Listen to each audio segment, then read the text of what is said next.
warahmatullahi wabarakatuh. wabarakatuh. Wah, selamat sore Sore. Medan ya. Minggu lalu kita tidak hadir Absen. karena ada sesuatu keperluan. Iya. Kemana? Menjelang-jelang pemilu inilah. Banyak tawaran. Banyak. Banyak. Jadi kita ada Iya. sedikit bertemu dengan para Pimpinan partai. iya. Oke, kita langsung saja. Ini seperti biasa kita akan membawakan 3 berita yang menjadi pilihan pembaca ya. Ini mungkin langsung saja, ada apa nih, Bang? Ya, oke. Untuk yang pertama ini kita ke Binjai ya, Binjai Utara. Ininya tempat TKP-nya. TKP-nya di Helpeti ya, Bang? Personelnya, Iya. ya personelnya ada namanya seorang polisi, petugas polisi, namanya Aibda Gusar Silain. Ini personel dari Polsek Binjai Utara. Ditemukan tidak bernyawa di rumahnya di kawasan Jalan Pantai Timur, Kecamatan Medan Helvetia. Nah, jadi awalnya kematiannya ini disebut oleh polisi bunuh diri. Cuma sama keluarganya curiga. Ada kejanggalan karena waktu ditemukan dalam kondisi terikat gitu ya, di lehernya itu, kakinya itu justru nyentuh tanah. Dan nyentuh ada lantai, luka-luka lah. ada luka-luka itu. Gimana caranya bisa, kalau kaki mencecah seperti itu kan kayaknya nggak bisa terjerat lehernya kan. Kemudian juga luka-lukanya. Jadi mereka meminta itu kasus diusut ulang gitu ya.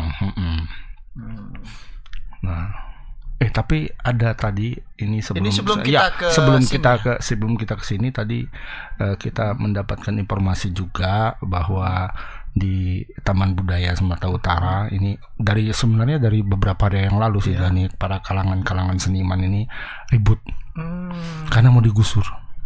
Oh gitu ya, katanya mau dipindah gitu ya. Disuruh mengangkat barang-barangnya gitu. Ngapain itu? Jadi di dalam itu kan, di dalam Taman Budaya itu, kalau bagi yang belum tahu itu, di dalam itu kan banyak sanggar-sanggar ya. Ada sanggar kesenian, ada sanggar tari, ada sanggar teater. Jadi di situ orang-orang yang ada di situ suruh ngangkuti barang-barangnya. Jadi kayak ini juga lah, kayak diperlakukan hampir sama apa namanya itu, lapak-lapak di pinggir jalan itu. Kalau kalian nggak mau, kalau kalian nggak mau bongkar, kami yang bongkar, gitu loh. Kejam juga ya ini. Ini kita dapat sih videonya tadi. Nah, coba kita lihat dulu.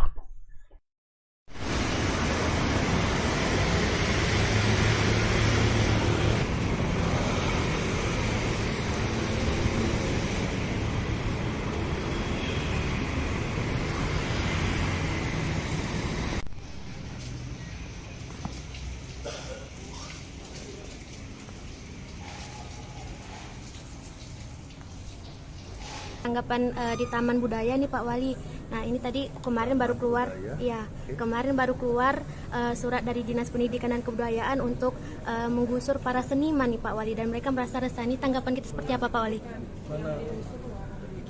Mana itunya tadi Pak Kadisnya tadi saya belum dapat info. Tapi Bu, ada warung yang di belakang. Iya,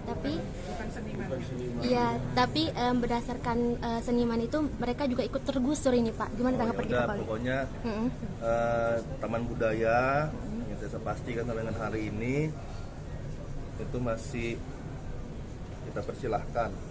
Peruntukannya, fungsi kegiatannya untuk kegiatan seni budaya. Ya, fungsinya itu ya. Kegiatan seni budaya, para seniman, pengrajin ataupun segala macam silahkan.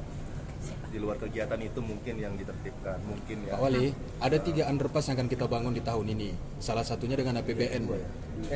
Salah satunya dengan APBN. Iya. Itu yang di Simpang Manhattan Pondok Kelapa. Nah, warga Kelurahan Lalang itu bertanya-tanya Pak Wali, kan rencana kita kan sebenarnya underpass Kampung Lalang itu yang mau dibangun. Apa alasannya kita memilih? Ini underpass asrama. Iya, alasannya kenapa tidak jadi yang Kampung Lalang, kenapa justru jadi Manhattan begitu? Ya itu keterangan singkat Pak Wali tadi ya, bahwasannya mungkin kegiatan yang di luar kesenian yang mungkin bakal ditertibkan, katanya gitu kira-kira. Katanya gitu, tapi pelaksanaan di lapangan justru beda ya. Seniman-seniman itu bingung, kami kok nggak boleh lagi di sini. Kalau memang boleh seperti itu, ya kan nggak disuruh bongkar barang kan, bersihkan sanggarnya, ngapain ya kan? Ini apa? Tanahnya mau dijual gitu ya? Ya itu belum tahu. Belum tahu ya? Serius. Karena karena kan strategis ya. iya betul Bang. Strategis betul. Itu kan Depan termasuk kawasan tengah kota juga tengah ya. kota, kawasan bisnis yang Jadi, bagus kan, depannya hotel. Bisa dibilang dia itu dari mana saja itu gampang gitu. Mau Gampang. dari arah belakang sana Iya. kan, arah dari Jalan Stomo ya. Tomo. Jadi dari pusat kota ke situ pun juga gampang gitu kan. Iya, kalau mau dibikin Mahal lah ini ya tanahnya. Iya. Oke. Ini Ada reporter kita, ada Anissa di sana. Halo Nisa. Halo Bang Agus dan Bang Arai, selamat sore. Iya, selamat sore. Bu Anissa ya. Ini gimana ini Nisa? Menurut informasinya seperti apa? Kenapa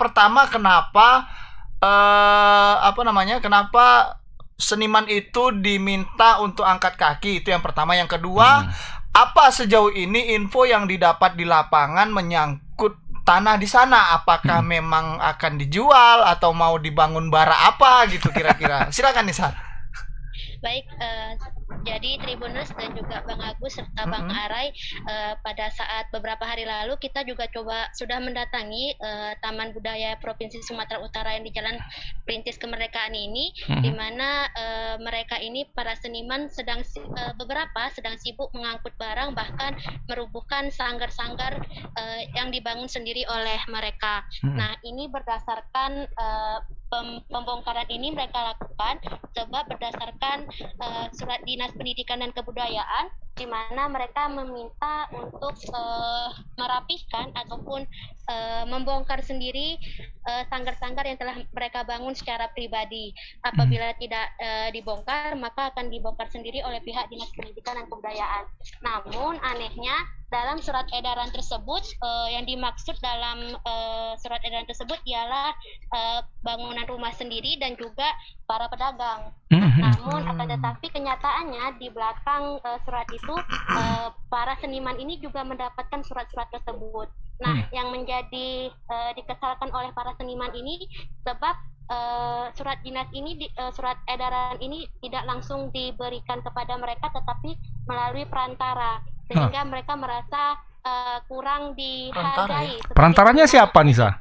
Ada brokernya kah?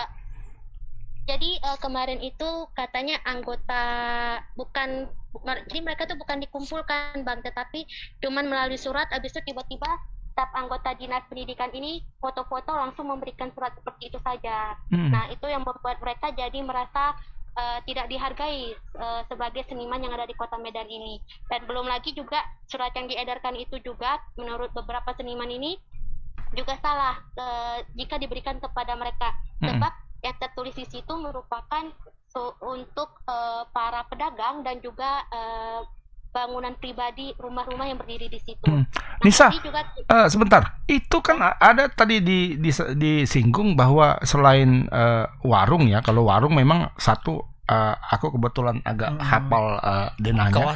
Kawasan di itu sebelah kanan ya. Di sebelah kanan di samping KPU. Iya. Itu memang ada warung. Kemudian di dalam ada kantin. Itu barangkali yang dimaksud. Tapi tadi ada disebut rumah tinggal. Rumah ya namanya. Berarti Rumah ada orang di situ tinggal. Apakah memang ada? Kalau dari pantauan saya tadi di lapangan itu tidak ada rumah, Bang. Hanya saja memang sanggar-sanggar ini sudah dianggap mereka sebagai rumah. Oh iya. Jadi kalaupun yang dimaksud dalam surat itu rumah pribadi yang mereka tinggalin, itu tidak ada. Nggak ada. Tapi pada dasarnya dinas-dinas ini menganggap, karena seringnya orang-orang seniman tinggal di situ, menganggap itu udah barang-barang pribadi mereka yang harus diangkat seperti itu, Bang. Oke, baik. Terkait dengan isu-isu yang sebelumnya berkembang bahwa ini mau dialih fungsikan gitu. Sebagai hotel atau apa gitu. Ya, itu gimana, ada nggak? Apakah ada isu itu mencuat kembali? Karena dulu sebelumnya ya, sebelum ini kan ada 2019 iya, apa sampai demo-demo kan waktu itu kan. Nah, sampai mengumpulkan koin ya. Iya. Itu kemana koinnya, Bang? Nggak tahu. Nggak tahu sampai sekarang. Nah, itu ada nggak ya isu soal itu? Tadi juga kita sempat konfirmasi ke Dinas Pendidikan Kota Medan, Bang, bahwa memang bangunan Taman Budaya ini akan direnovasi dan direvitalisasi. Hanya saja untuk saat ini revitalisasinya juga masih dalam konteks untuk mempercantik Taman Budaya, di mana nantinya di situ akan ada panggung layaknya Taman Budaya yang lebih modern seperti itu, Bang. Berarti ada wacana itu direvitalisasi lah ya. Iya, Ya, Bang. kayak model-model tim kah? Ya Taman Sejauh Ismail ini Marzuki juga- kan dilakukan hal serupa ya. Iya. Hingga Sejauh senimannya juga tadi- ya, tapi senimannya nggak ada lagi sekarang. Iya. Sepi ya. Iya. Sejauh ini juga tadi pas kemarin kita pantau itu, Bang, memang sedang ada pembangunan seperti tempat duduknya para penonton nanti jika ada seperti pameran-pameran ataupun semacam teater-teater, nanti itu penontonnya akan diberikan tempat. Nah, tadi sejauh itu yang Tribun lihat itu hanya sebatas pembangunan tempat duduk untuk para penonton teater, Bang. Oh. Oke, Nisa. Oke, Nisa. Mungkin diikuti aja perkembangannya bagaimana. Mana tahu ada Iya, pengumpulan koin. kemudian soal itu tadi ya, kira-kira jadi nggak semuanya itu diminta angkat kaki dari situ, karena kan barang-barangnya juga banyak. Kalau nanti misalnya tetap dipaksa untuk pindah, itu kemana barang-barangnya akan dibawa? Mungkin itu, Nisa. Baik, Bang. Ya, terima kasih.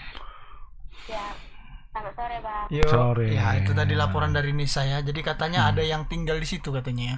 Iya, memang Mungkin sebenarnya bukan tinggal ya. Iya, Apa mungkin namanya? sering Nongkrong lah, gitu ya. nongkrong. Namanya Berkegiatan, seniman ya, kan. betul. Seniman dia mau memikirkan besok Iya, pentas besok, apa. Ya begadang di iya. situlah ya kan. Kayaknya terlalu kaku pemikiran Iya. orang-orang apa ini ya, birokrat ini ya. Iya, mungkin dianggapnya ini kayak apa ya? Kayak aduh, ini kenapa nih kamera kita? Tiba-tiba ngeblur ya. Iya, ngeblur. Nggak tahu. Tapi Kita lagi ngomongin Iya. taman budaya, tiba-tiba ngeblur iya, kayak karena memang teman kayak ada intelijen. Kalau kata orang Makassar nih, ada iya. intelijen nih. Oh, iya, iya. Bapak, Uh-uh. siapa? Saya intelijen. Tugas di mana? Coding. Berarti tiap hari membawa gereng. Iya. Bunyinya deng deng deng deng. Oke, jadi ini kita akan tunggu nanti seperti apa proses dari apa ya, Bang? Revitalisasinya lah Revitalisasi. ya. Kalau memang betul revitalisasi ini kayak apa ke depan gitu. Ya, mungkin itu yang soal Taman Budaya. Kita lanjut Ya, ke berita. kita kembali ke selanjutnya tadi. nih. Kita Ini, kembali yang pertama tadi ke soal siapa tadi namanya? Silain. Aibda Gusar. Gusar Silain. Aibda Gusar. Aku tadi baca beritanya pertama itu agak salah sangka. Kupikir Aibda Silain Gusar karena dituduh Enggak, ini gitu ya. Aibda Gusar. Rupanya mah Aibda Gusar Silain ya, keluarganya ya. Ya. Nah, jadi tadi selain kondisinya ketika tergantung itu yang agak janggal, juga ditemukan adanya luka-luka di beberapa bagian tubuhnya, di kaki kanan dan kiri korban itu ada ditemukan luka lebam. Kemudian di Kemudian ada tangannya itu lumpur iya, kan, lumpur, kotor. kemudian menempel darah katanya ya. Dan itu enggak Patut rasa-rasanya diduga agak ada ya kejanggalan patut ya. janggal, karena orang yang akan bunuh diri kok sampai main lumpur dulu kan nggak Iya. mungkin. Apa nyeser ikan Ya, dulu kan kan enggak kan? nggak mungkin. Nah, ini ada videonya, kita lihat. Boleh. Kalau sosok adik saya kesehariannya, dia orangnya baik, ramah, dan suka berseluruh. Sudah berapa tahun dia Kak jadi polisi? Dia aktif sampai kejadian Dari tahun dari 95. tahun 95. Nah, untuk pada saat mendengar kabar adik sudah meninggal dunia itu bagaimana kisahnya kurang? Bagaimana kalau namanya kehilangan adik, sedih, panik, sok. Awal mula tahunya itu siapa Kak yang ngabari Kak? Kita pas saat itu kita pada jualan di pajak, telepon masuk jam 1 kurang lah. Yang menerima telepon pertama kakak saya, karena kami branding jualan baru dikasih tahu sama saya aja. Terus kami meluncur ke tempat kejadian, di sana sudah ramai, kami tidak bisa lagi melihat ke atas tempat kejadian, jadi kami dibawa saja sampai dibawa ke rumah sakit.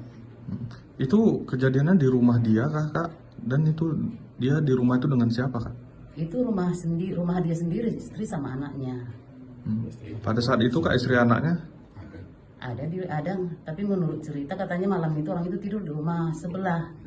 Di rumah mamanya mertua adik istrinya. Itu sudah satu komplek. Satu dinding. Artinya dia malam itu sendirian di rumah si korban ini, Kak? Menurut cerita dari istrinya. Kalau hubungan antar suami istri keduanya ini apakah harmonis sejauh ini atau gimana? Belakangan ini memang kurang harmonis. Karena sebelum dia balik ke rumah, bulan 11 orang itu bertengkar.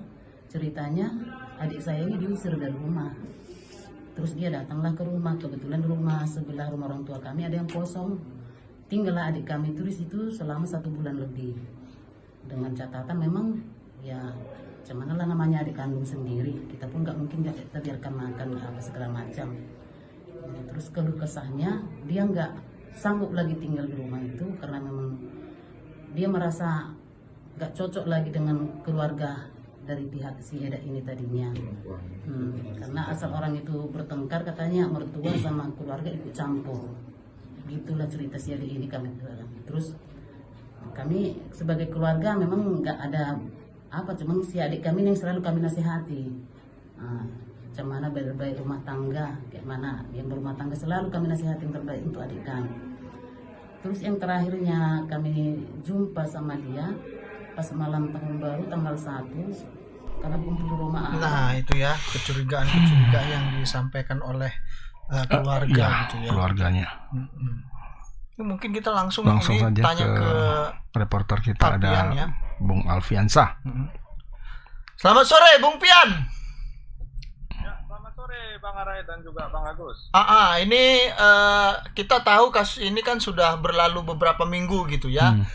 Kira-kira apa yang melandasi pihak keluarga kemudian memberanikan diri untuk kembali mendesak agar pihak kepolisian untuk mengusut kasus ini gitu kira-kira? Ya baik Bang Arai, Bang Agus dan juga Tribuners.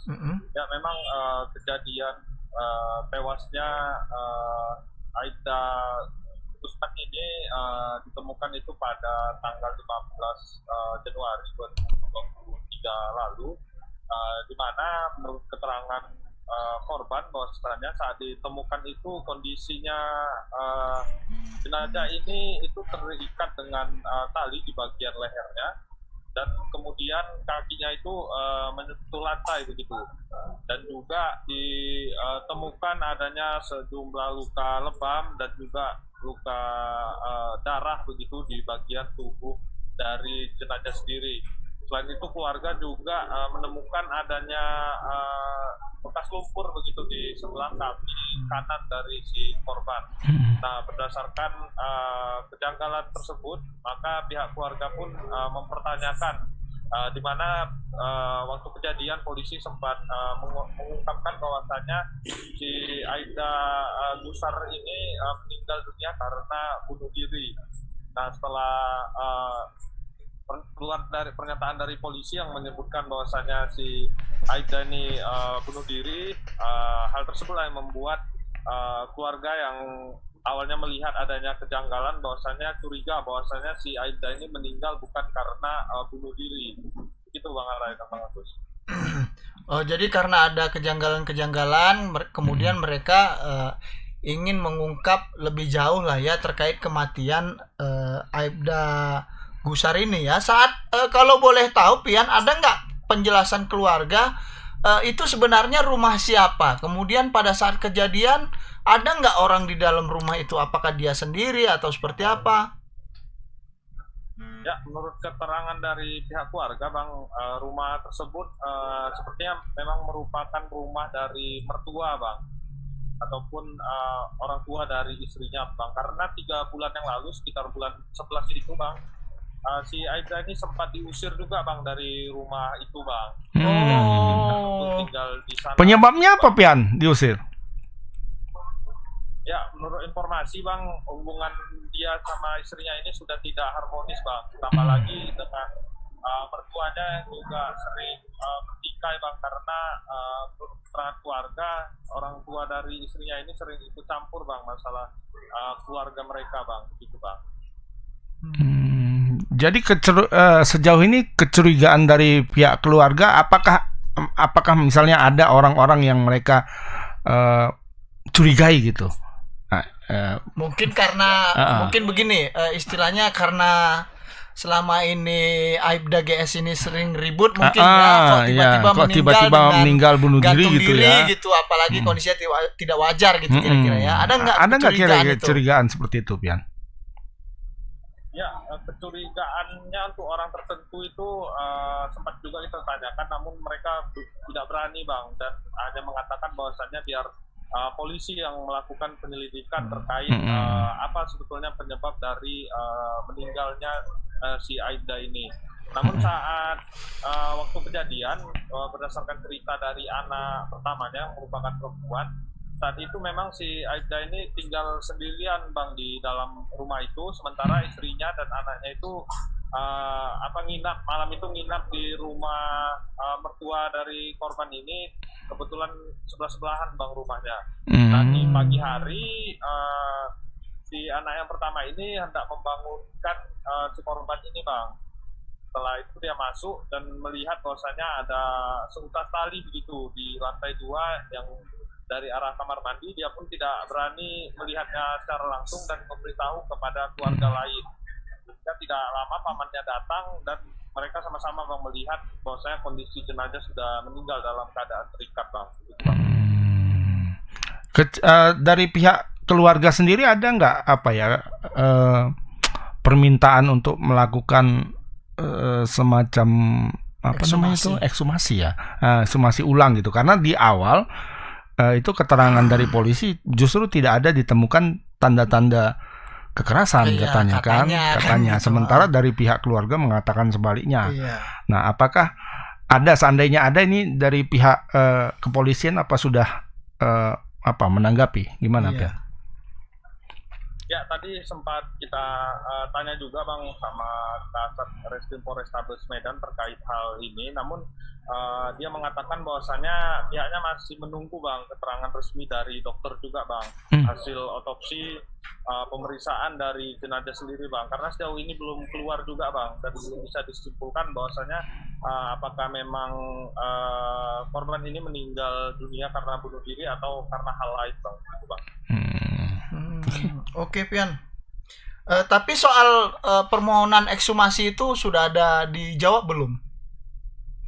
Ya, terkait hal tersebut memang tadi menurut keterangan kuasa hukumnya, pihak keluarga tuh bersedia, Bang, apabila memang itu untuk kebutuhan penyelidikan ataupun untuk kebutuhan mengungkap kasus ini agar lebih terang, keluarga siap, Bang, untuk kuburannya ini untuk dibongkar kembali, Bang. Oke. Mungkin satu lagi, Pian. Ini entah ada hubungan entah tidak ya. Ini keluarga dari mertua Aibda Gusar ini apakah orang biasa atau aparat juga? Ya, terkait hal tersebut belum kita sempat tanyakan juga, Bang, apa background dari mertuanya itu, Bang, belum sempat kita tanyakan ke sana, Bang. Oke. Baik, mungkin bisa ditindaklanjuti ke arah itu juga, Pian, selain permintaan otopsi ulang, ya mungkin itu bisa ditindaklanjuti karena bisa jadi itu akan jadi benang merahnya bisa dari sana. Mana tahu kan? Iya, mana tahu. Ada hubungan gitu. Iya. Oke, Pian, terima kasih atas laporannya. Selamat bekerja kembali. Selamat sore. Oke, selamat sore. Itu laporan dari Pian ya, Bang. Memang kalau keluarga menemukan ada kejanggalan tentu harus harus diusut ulang lah ya. Dengan catatan memang nanti setelah kalaupun ekshumasi dilakukan dan tidak ditemukan apa-apa ya keluarga juga harus legowo gitu kan. Bahwa memang itulah ininya, terlepas dari adanya dilema-dilema soal kisru-kisru luka-luka tadi ya. Cuma soal luka-luka ini kan kadang sering kita beberapa kali sering kita mendapati kasus bahwa ketika ada orang bunuh diri tapi kemudian ditemukan tanda-tanda luka di badannya, itu secara medis katanya ada juga ya gumpalan darah, kayak kemarin kan yang lebam katanya kan, yang di belakang tubuhnya itu ternyata karena terlalu lama katanya ya.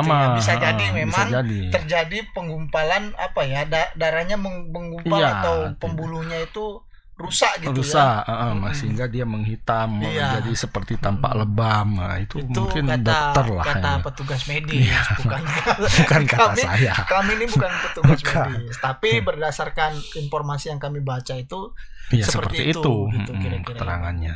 Ya ini kita lihat lah. Cuma kalau lumpur Tapi agak ya, lain. ya, itu tadi aku mau bilang itu.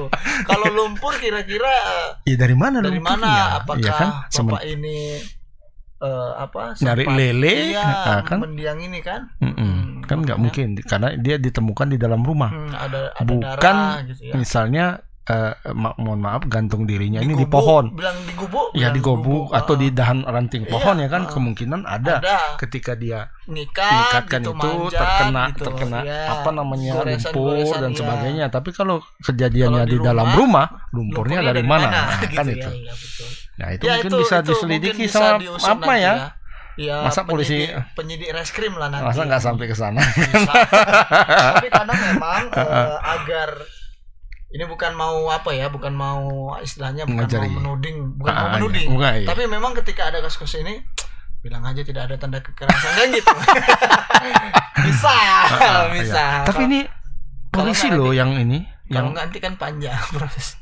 polisi yang meninggal dunia. Biasanya kalau sesama polisi apanya yang Iya. meninggal polisi agak cepat dia Responsif kan, ya. responsif. Tapi ini kenapa enggak? Makanya tadi itu kutanyakan.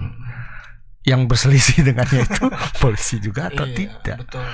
Kalau Kenapa tidak ini ya? ya kalau aparat juga lebih tinggi agak. Tapi nggak tahu lah, kita lihat dulu ya kan. Ya, itu berita Ya. yang kedua. Kita akan lanjut ke berita yang selanjutnya. Ya, kita ke Siantarnya. Bukan, Pematang Raya. Iya, Siantar. Siantar ya? Oh, iya. Udah lupa Iya, kembali. ini Siantar. Ya, seorang ibu ini asalnya dari Brastagi namanya Tanah Karo, Sri Tanah Karo tak kuasa menahan air matanya saat bercerita kepada wartawan, termasuk wartawan kita tadi di sana, bahwa putranya yang bernama Raka Mahesa 23 tahun mendapatkan dugaan kekerasan di lapas kelas 2A narkotika ini akhir pekan lalu. Dan menurut dia, berdasarkan cerita anaknya ini, tindak kekerasan ini terjadi karena masalah yang sepele, hanya karena persoalan absensi katanya. Ini Jadi di rutan atau lapas ini? lapas. Jadi salah menghitung jumlah absen saat apel pagi. Loh, gimana dia? Ya 1, 2 gitu ya? Mungkin ya. Mungkin dari 1, 7 katanya kan. Barangkali seperti itu ya. Masalah sepele itu tadi dia baru tahu bahwa ketika anaknya dia jenguk bahwa terjadi tindak kekerasan itu karena anaknya itu menunjukkan luka-luka lebam di badannya. Jadi karena salah menghitung itu, jadi dia dipukuli dengan benda tumpul katanya. Sampai luka-luka katanya. Sampai lebam-lebam. Salah hitung 2 kali, Emak. Salah hitung 2 kali. Itu 2 kali dipukuli ya. Iya. Ngeri memang kalau udah di dalam ini ya. Iya, ada aja salah sedikit habis. Tapi ini belum dilaporkan orang tuanya ya, Bang. Belum ya? Dia kayaknya masih bercerita karena mungkin bingung, jadi bercerita dengan wartawan begitu. Mungkin karena ibu itu nangis-nangis maka didatangi wartawan ya. Kenapa gitu kan? Okay. Ini ada videonya. Ada videonya.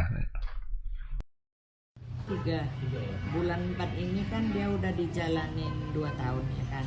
Ini. Jadinya kan gini loh, kalau di kekerasannya masalah sepele itu Bang. Soalnya anak saya tadi saya jenguk, dia ngadu sama saya, dia tunjukkan luka-luka yang ada di badannya. Jadinya saya tanya, kenapa badannya itu bisa luka? Dia jawab, pagi-pagi pas apel pagi dia cuma gara-gara salah menghitung aja. Karena salah menghitung disuruh ulang untuk kedua kalinya, itu pun salah juga. Datang pegawai rutan langsung menyepak kepala anak saya. Lepas itu siang anak saya dipanggil ke pos. Sampai di pos dia balik lagi dihajar sama pegawai. Bu, setelah ibu barusan temu anak ibu, apa komunikasi terakhir Bu dengan anak ibu? Anak saya mengeluh Bang, katanya dia susah bernapas sama ini kepala dia pusing. Mungkin karena sepaan bapak itu tadilah sama pukulan dia. Karena ibu minta udahlah ibu bersabar ya bu ya. Nah bu, langkah ibu selanjutnya gimana bu? Yang ibu harapkan apa bu? Yang saya harapkan, saya minta keadilan. Kenapa anak saya diperlakukan sementara masalahnya sekecil itu? Saya selaku orang tua merasa keberatan. Nah, itu tadi ya cerita. Jadi memang karena salah menghitung salah saja menghitung. gitu ya. Iya, kata Ibu Sri bahwa anaknya itu sampai mengalami pusing dan sesak napas. Ya sesak lah bang, dipukuli. Tapi nungap itu ya. Itu masih pakai tangan ya katanya. Benda tumpul. Benda tumpul sama berarti. Tangan benda tumpul juga. Saya juga pernah mengalami itu. Senep ya istilahnya. Senep. Sesak kemudian itu waktu kita melihat itu. Tapi nggak di dalam kan? Enggak.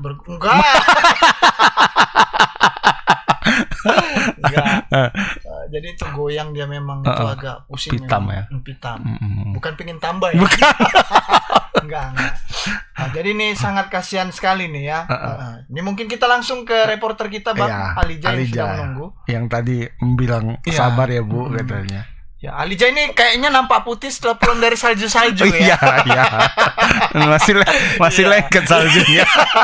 Halo, selamat sore Ja.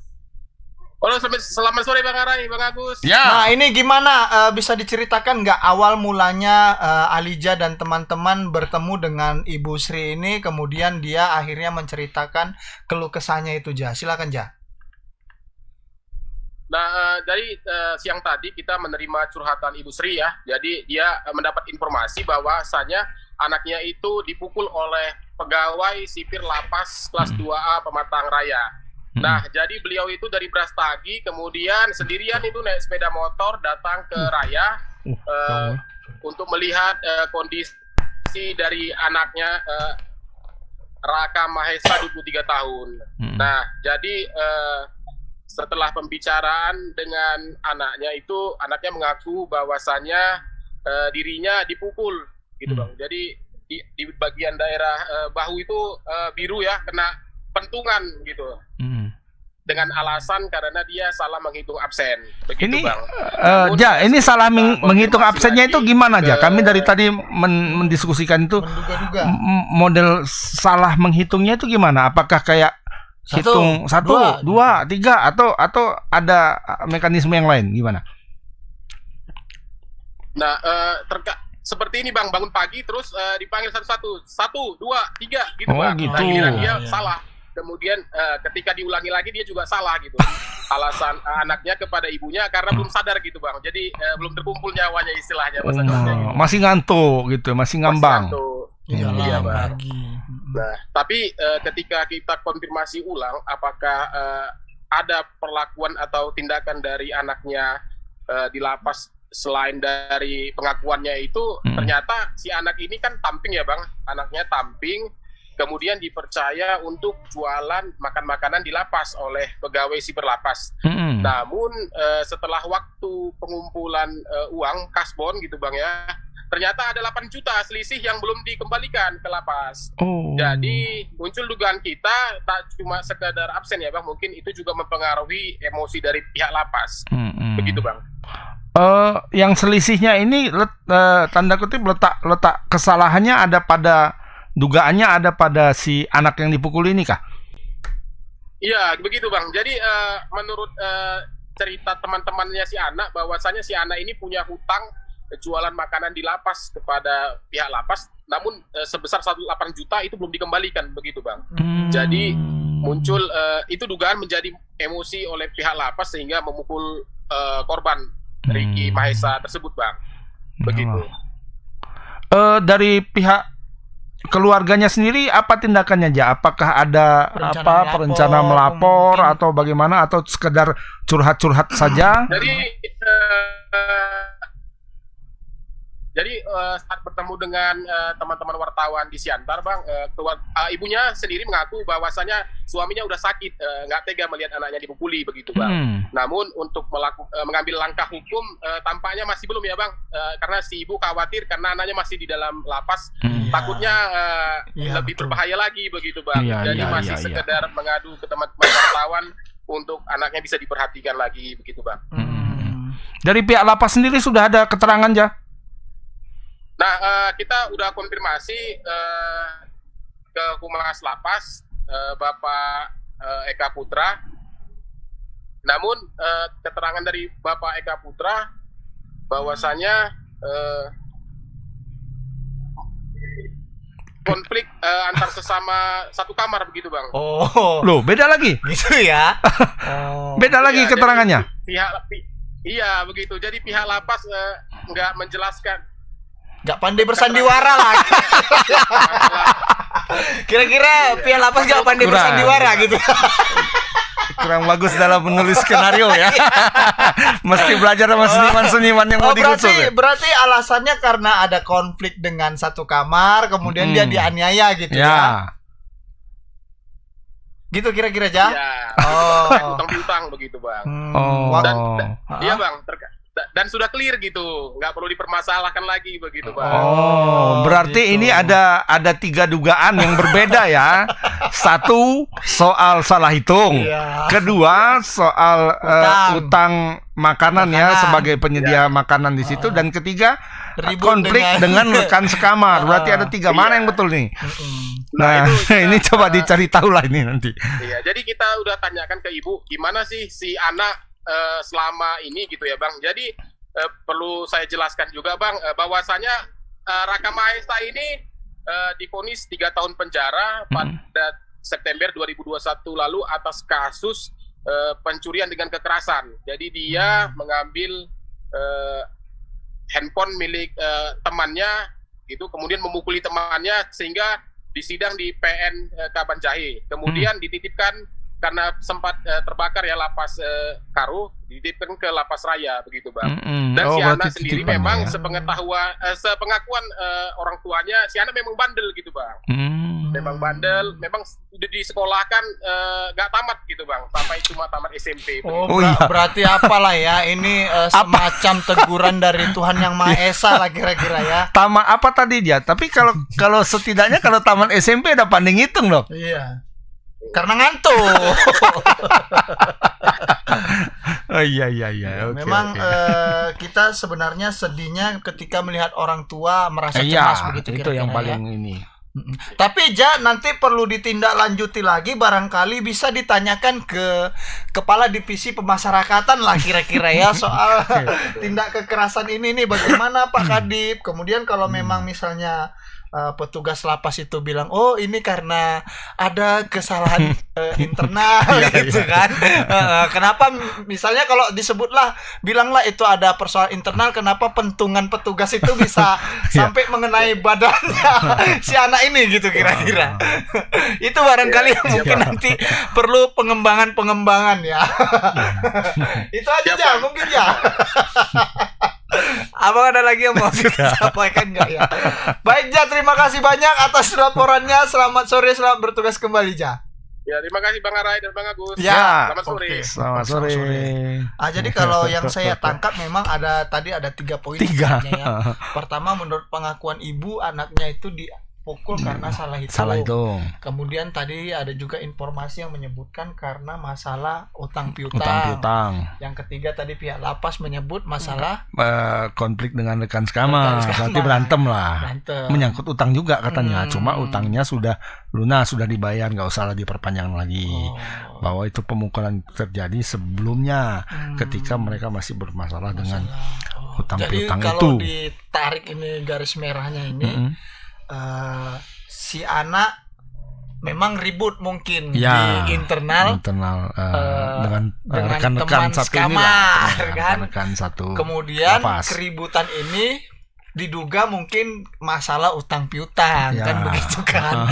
Mungkin saja petugas lapas ini merasa kesal ya ketika sudah ada ribut-ribut, kemudian bangun pagi disuruh menghitung salah gitu ya, sehingga ya dilibas langsung.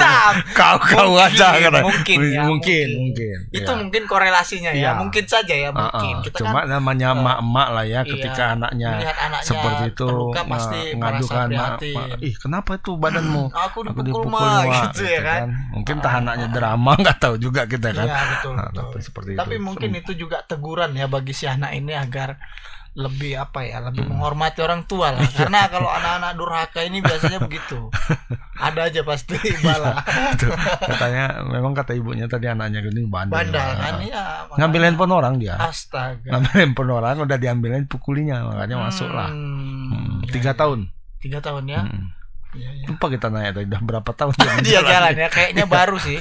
Karena baru dipindah dari lapas Karo. Lapas Karo kapan kebakarannya? Kemarin kayaknya, tapi nggak ada kayaknya apanya ya. Apa beritanya? Iya. Kayaknya Nasrul ini. Mungkin lagi cuti juga ke salju-salju. Ya mungkin itu 3 berita yang bisa kami sampaikan untuk sore hari ini ya. Tadi yang pertama menyangkut masalah seniman ya. Seniman. Itu akan digusur lah bahasanya. Karena kayak kata Pemko udah nggak teratur di dalam itu, seniman-seniman pada tidur di situ. Agak lucu kayaknya. Nggak memahami kehidupan seniman ya. Dan memang tidak bergaul dengan seniman gitu, sehingga tidak mengenal ritme hidupnya para seniman. Iya. Seniman itu nengok daun jatuh aja, termenungnya bisa 2 hari lah. Banyak yang dipikirkan. Iya. Daun jatuh, paham ya kan ini.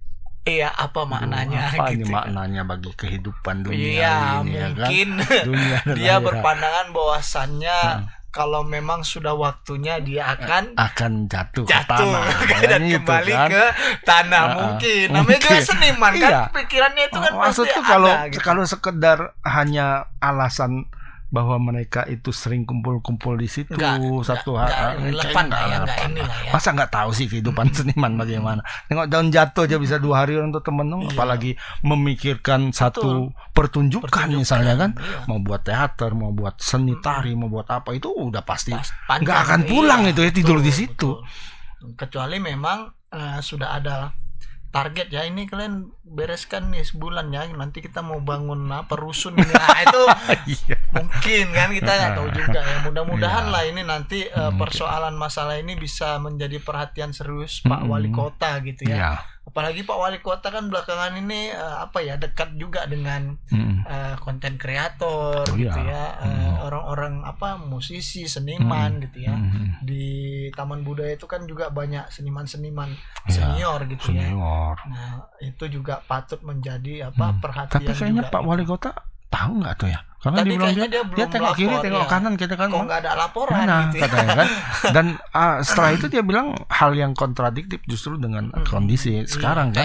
Dia seniman boleh tetap aja di situ. Menerima laporan soal masalah itu tadi ada kegiatan yang di luar konteks kesenian mungkin yang dia terima. Warung katanya kan. Warungnya di luar loh. Iya, di samping tuh kan.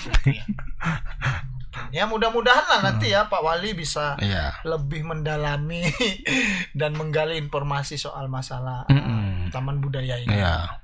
Itu yang pertama. Yang kedua tadi menyangkut masalah dugaan bunuh diri yang kemudian disangkal oleh pihak keluarga gitu ya. Jadi Aibtu Gusar Silain ini anggota Polsek Binjai Utara itu meninggal beberapa minggu lalu karena diduga katanya bunuh diri. Kemudian belakangan pihak keluarga merasa curiga karena menemukan adanya kejanggalan-kejanggalan pada tubuh korban gitu. Luka-luka di tangan, kemudian di dada, ada lumpur di kaki, juga ada lumpur di kaki.